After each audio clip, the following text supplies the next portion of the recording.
भागीरथ जी चौधरी को भी एक कॉपी देंगे, एक राज्यपाल के नाम हम ज्ञापन देंगे। मैं निवेदन करता हूँ इस कॉपी को पढ़ करके सुनाएं। मेरा नाम पवन राव चंदेल है और मैं जिला प्रवक्ता हूँ भगवा हिंदू क्रांति दल का। सबसे पहले मैं ये बता दूं कि इसकी भूमिका क्या है। हमारे देश में आप जानते हैं कि संसाधन सीमित है। जितनी जनसंख्या बढ़ेगी उतना ही हमारे देश में संसाधनों पर बोझ बढ़ेगा। हमारे पुराणों में कहा गया है सर्व सुखिन भवन्तु सर्वे सन्तु निरामया सर्वे भद्राणि पश्यन्तु माँ कश्चित् दुर्भाग् भवेत्। लेकिन सभी सुखी और निरोग कब होंगे? जब जनसंख्या नियंत्रित रहेगी।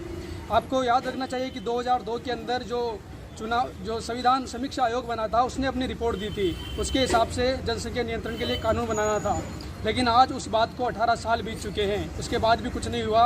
42वां संशोधन भी संविधान और राष्ट्रपति प्रधानमंत्री को ये आदेश देता है कि जनसंख्या के लिए कुछ करे, लेकिन कुछ नहीं हुआ। तो हमें हमारी सरकार को जगाना है। पुरानी सरकारों में शायद कोई वोट बैंक की राजनीति रही होगी, लेकिन आज की सरकार कुछ देश के लिए कर रही है। तो उसके लिए आवश्यक है कि हम सरकार को ये ज्ञापन दें जो मैं आपको पढ़कर सुना रहा हूँ। महोदय, अब तक 125 बार संविधान में संशोधन हो चुका है। 3 बार सुप्रीम कोर्ट का फैसला भी बदला जा चुका है। सैकड़ों नए कानून बनाए गए हैं, लेकिन देश के लिए सबसे अधिक जरूरी जनसंख्या नियंत्रण कानून नहीं बनाया गया।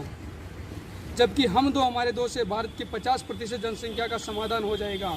आदरणीय वेंकट चलैया आयोग ने 2 वर्ष तक की कड़ी मेहनत और सभी संबंधित पक्षों से विस्तृत विचार करके 31 मार्च 2002 को अपनी रिपोर्ट केंद्र सरकार को सौंपी, लेकिन जनसंख्या नियंत्रण कानून पर संसद में चर्चा भी नहीं हुई।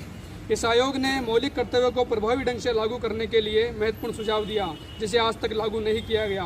राष्ट्रपति महोदय, हमारा संगठन भगवा हिंदू क्रांति दल शाखा राजस्थान देश में कठोरतम जनसंख्या नियंत्रण कानून लागू करने की मांग को लेकर लगातार सांकेतिक प्रदर्शन, गोष्ठी का आयोजन और देश के उच्च जनप्रतिनिधियों से पत्राचार करता रहा है, परंतु आज तक जनसंख्या नियंत्रण बिल सदन में पेश नहीं किया जा सका। महामहिम, आपसे निवेदन है कि देश में कठोरतम जनसंख्या नियंत्रण कानून लागू करने की कृपा करें।